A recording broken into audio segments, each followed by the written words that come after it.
Buenos días, profesora. El día de hoy vamos a exponer la naturaleza social del conocimiento científico, un análisis desde la sociología de la ciencia.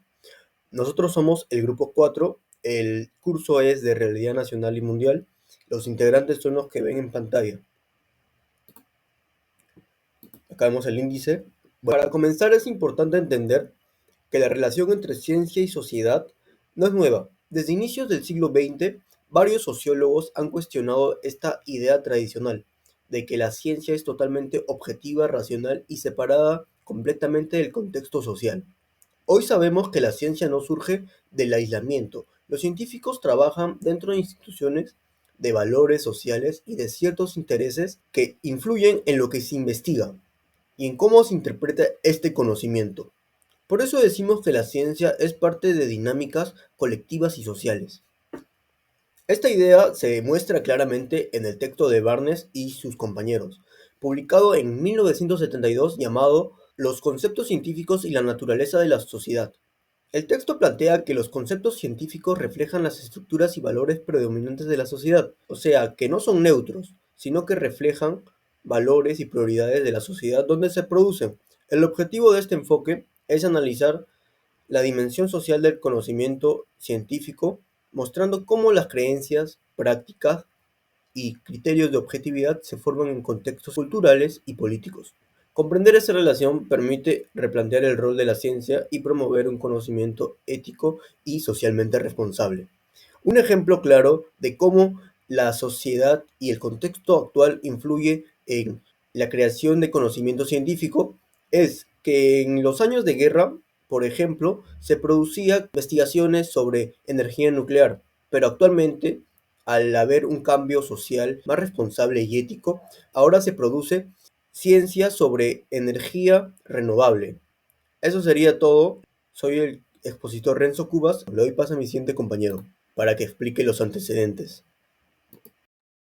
Bien, comenzando con antecedentes, llego a plantear que durante la sociología surge como el conocimiento, como esta disciplina no se aísla de la ciencia, sino que profundamente se vincula con esta sociedad. Entonces, aparte de aquello que digo hablar, también voy a relacionar algunos aportes de autores como de Mannheim, Merton, Barnes y Blur, además, y cómo influyen las comunidades científicas en la construcción del conocimiento científico. El surgimiento de la sociología del conocimiento es una de las que nosotros estudiamos la relación entre el conocimiento y el contexto social. Uno de los aportes fue de Mannheim sobre que los conceptos surgen del entorno histórico y social. Algún aporte de otro autor llegaría a ser de Freitas, que según la ciencia negocia significados y intereses, y de Walsh sobre los conceptos los cuales tienen raíces sociales. Otro de los puntos que toco son los principales aportes a la sociología de la ciencia, que viene a ser por Merton, que definió el ethos científico como universal, general, comunalismo, desintereses, escepticismos. Además, Bloor y Barnes sobre el conocimiento verdadero, falso, ya sea que estuviera, o sea, no está desvinculado de la ciencia, sino que tiene causas sociales. Programa fuerte. Eh, digamos a que, digamos, el error científico implica que haya también el origen de la ciencia, de la sociología. Cranborne, la ciencia y su contexto se influyen mutuamente. Además, la objetividad es un logro colectivo. Y el otro punto son los aportes de Barnes y la Escuela de Edimburgo, los cuales explican la forma simétrica de creencias verdaderas o falsas. Proponen imparcialidad metodológica y causalidad sociológica en general. Además que la ciencia se valida por el consenso de la comunidad. El conocimiento es una construcción social. Otro aporte es sobre la ciencia y sociedad. Estudios previos relacionan que Hastings y Percy influyeron en factores sociales o estudiaron los factores sociales e institucionales, los cuales influyen en la apertura del conocimiento, la transparencia, el acceso libre a la transformación de la comunidad científica, impulsan a una democratización del saber. Y es todo por mi parte. Muchas gracias. Bueno, con la exposición, ahora hablaré sobre la parte de la metodología del artículo. Este artículo tuvo un enfoque cualitativo y análisis documental, con el propósito de examinar la naturaleza social del conocimiento científico desde la sociología de la ciencia. Es decir, que buscamos información de cómo es que la sociedad influye en la creación de conocimiento científico, como las teorías y leyes científicas. Este método el método utilizado fue una revisión sistemática y un análisis crítico de fuentes académicas indexadas a Scopus. Y la base de datos utilizada fueron Scopus, ScienDirect y SCielo. En el siguiente esquema metodológico se puede apreciar cómo fue el paso a paso de la creación del artículo. La primera etapa fue la búsqueda de información, donde se revisó las bases de datos mencionadas, que fueron Scopus, ScienDirect y SCielo. Tuvo un resultado de 19 artículos seleccionados. Para encontrar estos artículos usamos nuestras keywords, que son nuestras palabras claves, y también ciertos filtros como la actualidad, también el rigor científico, entre otros. Y nos arrojó muchos artículos, de los cuales fueron seleccionados solamente 19. Pero luego pasó a un segundo filtro, y eso fue la selección de fuentes, donde hemos usado de los 19 artículos seleccionados solamente 12. ¿Y por qué? Porque algunos artículos tenían la misma información que otros y descartábamos una. O no hablaban de manera profunda acerca del tema, lo tocaban de manera superficial y pasaban a otro tema que no nos servía a nosotros en esta investigación. Y luego usamos nuestra referencia principal. La referencia principal fue el texto de Barnes de 1972, el cual se titula Los conceptos científicos y la naturaleza de la sociedad. Esto fue el eje central y todo giró de acuerdo a esta referencia. Los dos artículos utilizados fueron para reforzar la idea de Marx y también compararla. Y luego pasamos al análisis y contraste. Aquí se interpretó la teoría de Barnes, el texto de Barnes, y la comparamos con otros autores. Y también, como ya le dije, reforzamos su idea. Y dio como resultado cuatro ejes temáticos. Y por último fue la redacción del artículo donde se integraron todos los hallazgos en secciones. Y también usamos el formato y la estructura de la revista, de un artículo de la revista de la Facultad de Ingeniería Industrial de la Universidad Nacional Mayor de San Marcos. Y eso nos dio como resultado el documento final ya estructurado. Ahora le doy el pase a mi compañero, gracias. Yo les voy a explicarles el marco teórico de nuestra investigación. Voy a abarcar tres puntos importantes. El primero es fundamentos de la sociología del conocimiento. La sociología del conocimiento surgió a inicios del siglo XX tras los aportes de dos autores, Durkheim y Marcel Mauss. Ellos plantean que el pensamiento humano no es puramente racional ni universal, sino que surge a través de una vida social y colectiva. Además, en su obra Clasificación Primitiva, demostraron que las categorías mentales con las que entendemos el mundo reflejan la estructura de la sociedad. Es decir, la forma en que nosotros clasificamos y pensamos depende de cómo está organizada nuestra vida en grupo. También, otro fundamento es el que nos dice Bloor en 1982. Las categorías del entendimiento reflejan la organización de la sociedad. Además, las propuestas de Durkheim y Mauss nos plantean que también el conocimiento está profundamente influenciado por normas, instituciones y dinámicas colectivas. También aportes como el Walsh en 2024, que nos dice que el pensamiento se construye a partir de la experiencia social compartida. También otro aporte que nos da de Freitas 2020, que nos plantea que solo se puede entender que para entender el conocimiento solo se puede entender si se analiza el contexto social que lo produce.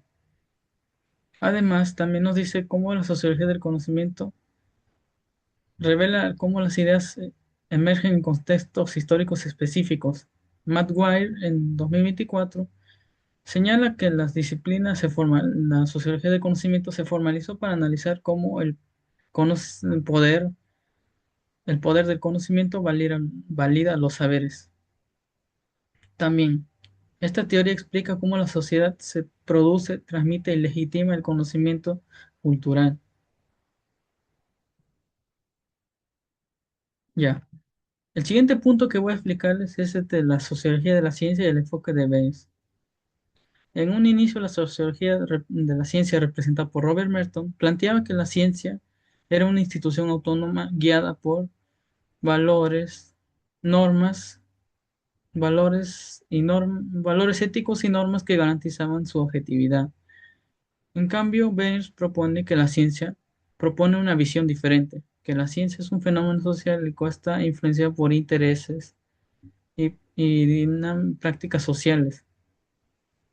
Dolby amplía esta idea al mostrar que los factores sociales no solo influyen en el descubrimiento, sino también en la justificación del conocimiento científico. Además, el positivismo del siglo XIX consideraba a la ciencia objetiva y sin contexto social. Quiere decir que ellos no eran contrarios al pensamiento de Dolby. Ellos decían que los factores sociales no influenciaban sobre el conocimiento científico. En el siglo XX, el empirismo lógico separó el origen social de la validez racional. Además, autores como Kuhn y Polanyi mostraron que la ciencia depende dentro de comunidades que poseen valores y tradiciones. Además, Dolby también nos dice que la aceptación de una teoría científica depende del consenso dentro de las comunidades científicas.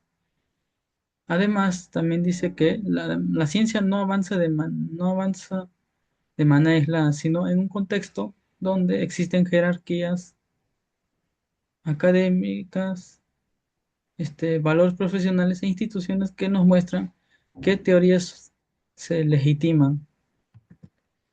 Ya, y el último punto a explicar es las perspectivas contemporáneas sobre ciencia y sociedad. La Barry Bayes y la Escuela de Edimburgo desarrollaron el llamado Programa Fuerte de la Sociología del Conocimiento, el cual este programa plantea que tanto las creencias científicas que son verdaderas como falsas se tienen que explicar por factores sociales, ya que la ciencia no está apartada de la sociedad. También, la ciencia depende de estructuras culturales e institucionales, por lo que esto no quiere decir que se puede entender hoy en día como una práctica social, política y ética. Además, fenómenos ambientales actuales como el cambio climático muestran la necesidad de integrar las dimensiones tanto sociales como científicas. Ya, según la enciclopedia de Social Dimensions of Scientific Knowledge de Stanford, afirma que el conocimiento científico es un proceso social el cual involucra valores, comunidades y las relaciones de poder. Y hoy en día se concibe la ciencia no como una búsqueda de verdad absoluta, sino como una actividad socialmente situada que conecta el conocimiento con la cultura y la sociedad. Ahora le doy pase a mi siguiente compañero. Continuando con la exposición, mi nombre es Fabián Alonso Isla Garay y yo hablaré sobre resultados y discusión. ¿Ok? Empezando por la interpretación del texto base de Barnes, publicado en el año 1972. Lo que él propone como tesis principal es que la ciencia no es autónoma ni mucho menos objetiva, debido a que la ciencia es un producto social, depende del contexto en el que se produzca para avanzar. ¿Ok? Añadido a esto, se dice que las teorías científicas no son verdades universales, sino consensos institucionales. ¿Qué quiere decir esto? Que para que algo pueda ser válido o inválido dentro de la ciencia, tiene que existir un acuerdo previo por parte de las instituciones. ¿Ok? Y propone que la ciencia se debería estudiar con las mismas herramientas que se estudia el arte y la religión, debido a que no es del todo objetiva, igual que estas dos disciplinas que se están mencionando. Por otra parte, tenemos la neutralidad científica, ¿ok? Que antes que todo la neutralidad científica es un ideal abstracto, es algo a lo que se quiere llegar, aún no es una práctica real. Y esta, bueno, la evidencia de la falta de neutralidad científica se manifiesta en primero la elección de los temas de investigación, debido a que se eligen temas que sean importantes para la humanidad en sí. Por otra parte, la prioridad que se da a ciertos enfoques, dependiendo de qué convenga. ¿Ok? Y por último, los criterios que determinan qué es válido, qué es inválido, que esto tiene relación con lo mencionado anteriormente respecto a los consensos institucionales. Bueno, evidencia del carácter social de la ciencia. Primero, la producción colaborativa. El conocimiento se genera en grupos de personas, en redes institucionales. Eso quiere decir que abarca mucho lo social. Otra es la influencia sociocultural, debido a que el entorno social define las prioridades de investigación. Se prioriza investigaciones que van a ser de beneficio para todos nosotros. Y por último, finalidad y compromiso, que se sintetiza en que cualquier conocimiento de ciencia tiene como finalidad aplicarse en la vida real, en lo cotidiano. Por último, aportes y vigencias del pensamiento de Barnes como aporte principal, no sé por qué se ve así. Y bueno, como aporte principal, Barnes nos permite entender que el conocimiento científico está condicionado, obviamente, a las estructuras sociales en las cuales nos encontramos, al contexto, y su vigencia actual es que nos va a permitir entender diversos conceptos desde otro punto de vista. Gracias. Finalmente tenemos las conclusiones, ah, lo cual es que la ciencia no debe entenderse como una actividad neutra ni aislada de la sociedad. Por el contrario, es una práctica social construida históricamente a través de consensos, valores y estructuras institucionales. De la perspectiva vista de Barnes y la Escuela de Edimburgo, el conocimiento científico no representa verdades universales, sino que se configura dentro de contextos culturales, políticos y económicos que influyen directamente en su desarrollo, legitimidad y validez. En ese sentido, la neutralidad científica funciona más como un ideal regulador que como una realidad práctica. La producción del conocimiento está sujeta a normas, intereses y relaciones de poder que determinan qué teorías se aceptan y cuáles se rechazan. Conocer esta dimensión no implica restarle valor a la ciencia, sino enriquecer su comprensión, citándola dentro de las condiciones sociales históricas que la hacen posible. Además, el pensamiento de Barnes mantiene plena vigencia actualmente, debido a que ofrece herramientas para analizar fenómenos contemporáneos, como las controversias científicas o la innovación tecnológica. Además, adicionalmente, su enfoque ofrece ver a la actividad científica como un progreso colectivo y dinámico, atravesado por contribuciones éticas y responsabilidades hacia la sociedad. Bueno, eso sería todo. Somos en grupo 8 y muchas gracias.